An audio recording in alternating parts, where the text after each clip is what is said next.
വറഹ്മത്തുള്ള തർബിയ മീഡിയയുടെ പുതിയൊരു എപ്പിസോഡിലേക്ക് അവർക്കും സ്വാഗതം. അൽഹംദുലില്ലാഹ്, ഇന്ന് ദുൽഹജ്ജ് മാസത്തിലേക്ക് മഗ്‌രിബോടുകൂടി നാം പ്രവേശിക്കുകയാണ്. ഒരുപാട് നന്മകൾ ചെയ്യാൻ കഴിയുന്ന ഒരു മാസമാണല്ലോ ദുൽഹജ്ജ്. അതിൻ്റെ ഏറ്റവും പ്രധാനപ്പെട്ട 10 ദിവസങ്ങൾ നമ്മൾ ഇബാദത്ത് കൊണ്ട് ധന്യമാക്കാൻ നമ്മൾ ഓരോരുത്തരും ശ്രമിക്കണം. വർഷത്തിൽ നമ്മളിലേക്ക് അള്ളാഹു നമുക്ക് നൽകുന്ന നമ്മുടെ പാപങ്ങൾ പൊറുപ്പിക്കാനും നമ്മളെ ഒരു ആത്മീയമായി സംസ്കരിക്കാനും നൽകുന്ന ദിവസങ്ങളാണ്. ഈ ദിവസങ്ങളുടെ മഹത്വങ്ങൾ മനസ്സിലാക്കി അതിൽ ഒരുപാട് ഇബാദത്തുകൾ നമുക്ക് ചെയ്യാൻ സാധിക്കും. ഇൻഷാ അല്ലാഹ് പ്രതിഫലങ്ങളുടെ കൂമ്പാരവുമായി നമുക്ക് മുന്നേറേണ്ടതുണ്ട്. അള്ളാഹു തൗഫീക്ക് നൽകട്ടെ. ഇൻഷാ അല്ലാഹ് 10 കാര്യങ്ങളാണ് ഉണർത്തുന്നത്. എല്ലാവരും അതെല്ലാം ജീവിതത്തിൽ പകർത്തുക. എല്ലാവരുടെയും ദുആകളിൽ എല്ലാവരും എല്ലാ മുഅ്മിനീങ്ങളെയും മുസ്ലിമീങ്ങളെയും എല്ലാ ജനങ്ങളെയും ഉൾപ്പെടുത്താൻ ശ്രമിക്കുക. അള്ളാഹു നമ്മുടെ ഇബാദത്തുകളൊക്കെ സ്വീകരിക്കുമാറാകട്ടെ. ഒന്നാമതായി ഉണർത്തുന്നത് ദുൽഹിജ്ജ 1 മുതൽ 10 ദിവസം സൂറത്തുൽ ഫജ്ർ വൽ ഫജ്രി വലയാലിൻ അശ്ർ എന്ന് പറയുന്ന സൂറത്ത്. ആ സൂറത്ത് പതിവാക്കൽ സുന്നത്താണ്. അവലംബയോഗ്യമായ ഹദീസുകൾ ഈ വിഷയത്തിൽ വന്നതായി കാണാം. ഫത്ഹുൽ മുഈനിലും ഇആനത്തിലുമൊക്കെ ഇത് വളരെ വ്യക്തമായി പറയുന്നത് കാണാം.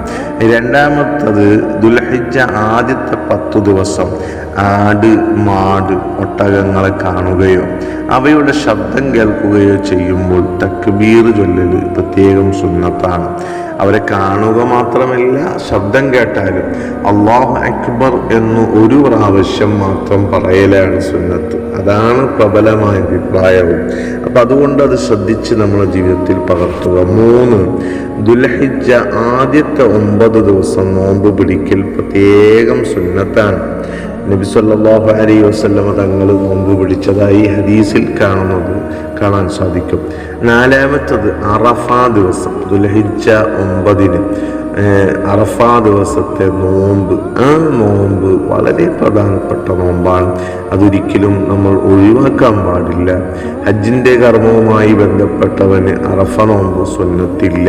അവൻ നോമ്പ് ഒഴിവാക്കലാണ് നല്ലത് എന്നും യാനത്തിൽ നമുക്ക് കാണാൻ സാധിക്കും. അതേ സ്ഥാനത്ത് ഹജ്ജ് ചെയ്യാത്ത ആളുകൾ ആ ദുൽഹജ്ജ് 9 അറഫ നോമ്പ് അതൊരിക്കലും ഒഴിവാക്കരുത്. യുകഫിറുസ്സനത്തൽ മാദിയത വൽ ബാഖിയത, അതായത് കഴിഞ്ഞുപോയ ഒരു വർഷത്തെ പാപം അല്ലാഹു പൊറുക്കും, വരാനിരിക്കുന്ന ഒരു വർഷത്തെ പാപം പൊറുക്കും. വരാനിരിക്കുന്ന പാപം പൊറുക്കണമെങ്കിൽ നമ്മൾ ജീവിച്ചിരിക്കണം.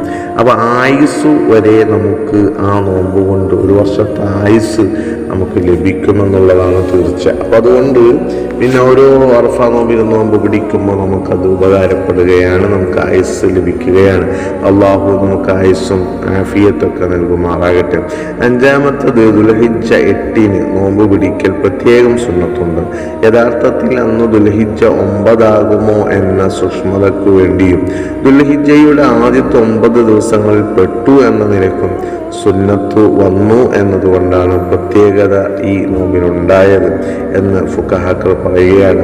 ദുൽഹിജ്ജ ആദ്യത്തെ 9 ദിവസം, അറഫാ ദിവസം, ദുൽഹജ്ജ് എന്നീ 2 പ്രത്യേകത അറഫാ നോമ്പിനുണ്ടല്ലോ. ദുൽഹിജ്ജ 9 എന്നുള്ളതും അറഫാ ദിവസത്തെ നോമ്പും എന്നുള്ള നിലക്ക് ദുൽഹിജ്ജ 9 അറഫാ നോമ്പിൻ്റെ പ്രത്യേകത എന്നതുപോലെയാണ് ദുൽഹജ്ജ 8 പ്രത്യേകത എന്ന് ഫുഖഹാക്കൾ പറയാണ്. 6മത്തൊരു കാര്യം, ദുൽഹിജ്ജ മാസത്തിലെ ആദ്യ 10 ദിനരാത്രങ്ങളിൽ സ്വതക്ക വർദ്ധിപ്പിക്കൽ ശക്തമായ സുന്നത്താണ്. റമദാനിൽ നമ്മൾ ധാരാളം സ്വതക്കകൾ നൽകിയവരാണ്. റമദാന് ശേഷം സ്വതക്ക ചെയ്യാൻ വർദ്ധിപ്പിക്കാനും ഏറ്റവും സ്വതക്കക്ക് മഹത്വമുള്ളതും ദുൽഹിജ്ജ ആദ്യത്തെ 10 ദിനരാത്രങ്ങളാണ്. അതുകൊണ്ട് ഒരു ദിവസം 1 രൂപയെങ്കിലും സ്വതക്ക ചെയ്യുന്ന രീതി നമുക്കുണ്ടാകണം. റമദാനിൽ നമ്മൾ പ്ലാൻ ചെയ്തതുപോലെ തന്നെ നമുക്ക് ദുൽഹിജ്ജ മാസവും പ്ലാൻ ചെയ്യണം. നമ്മളെ നന്നാക്കാനും നമ്മളെ പാപങ്ങൾ കുറിപ്പിക്കാനും അള്ളാഹു ഇടയ്ക്കിടയ്ക്ക് ഒരു നല്ല ദിവസങ്ങൾ നമുക്ക് നൽകുന്നത് നാം ഉപയോഗപ്പെടുത്താൻ ശ്രമിക്കണം. അള്ളാഹു തൗഫീഖ് നൽകുമാറാകട്ടെ. 7മത്തെ ഉളുഹിയ്യത്ത് ഉദ്ദേശിച്ചവർ ദുൽഹിജ്ജ 1 മുതൽ അതായത് നാളെ മുതൽ മൃഗത്തെ അറവ് നടത്തുന്നത് വരെ തൻ്റെ ശരീരത്തിലെ നഖം, മുടി, രക്തം, ശരീരത്തിൻ്റെ മറ്റു ഭാഗങ്ങൾ എന്നിവ നീക്കാതിരിക്കൽ സുന്നത്തും നീക്കൽ കറാഹത്തുമാണ്. നീക്കൽ അനിവാര്യമാണെങ്കിൽ കറാഹത്തില്ല എന്നും പ്രത്യേകം മനസ്സിലാക്കണം. ഉദാഹരണം പറഞ്ഞാൽ പല്ലുവേദന കാരണം പല്ല് പറിക്കേണ്ടി വന്നാൽ അത് അനുവദനീയം തന്നെയാണ്, അവിടെ കറാഹത്തില്ല എന്ന് നമ്മൾ മനസ്സിലാക്കണം. എട്ടാമത്തത് ഒരു പ്രതിഫലം, മഹത്വം.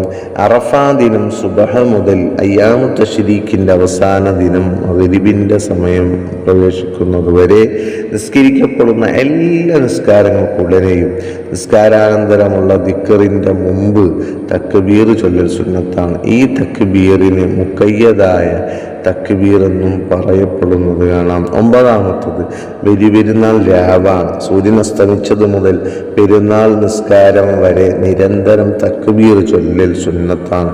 ഈ തക്ബീറിന് മുർസലായ തക്ബീർ എന്നും ഫുഖഹാക്കൾ പേര് പറഞ്ഞത് കാണാം.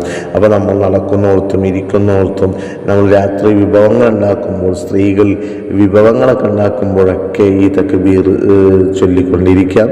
രാത്രിയും തക്ബീർ എല്ലാം ചൊല്ലിക്കൊണ്ടിരിക്കാം.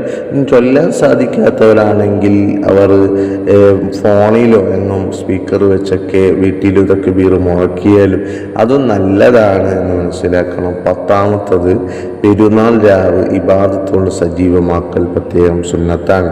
പെരുന്നാൾ രാവ് അടിച്ചു പൊളിച്ച് മുന്നോട്ട് പോകാതെ ഇബാദത്ത് കൊണ്ട് ധന്യമാക്കുക. പ്രത്യേകിച്ച് സ്ത്രീകൾ പെരുന്നാൾ നമസ്കാരം ഒഴിവാക്കാതെ അവരും പുരുഷന്മാർ പള്ളിയിലേക്ക് പോകുമ്പോൾ അവരും ഒരുങ്ങി വൃത്തിയായി പെരുന്നാൾ നിസ്കരിച്ച് അതിനുശേഷം വിഭവങ്ങളൊക്കെ ഉണ്ടാക്കി ആ രീതിയിൽ കുടുംബബന്ധം ചേർത്ത് ഖബർ സിയാറത്ത് ചെയ്ത് ഇൻഷാ അല്ലാഹ് അടുത്ത വീഡിയോയിലേക്ക് അത് പറയും. ഇൻഷാ അല്ലാഹ് ഈ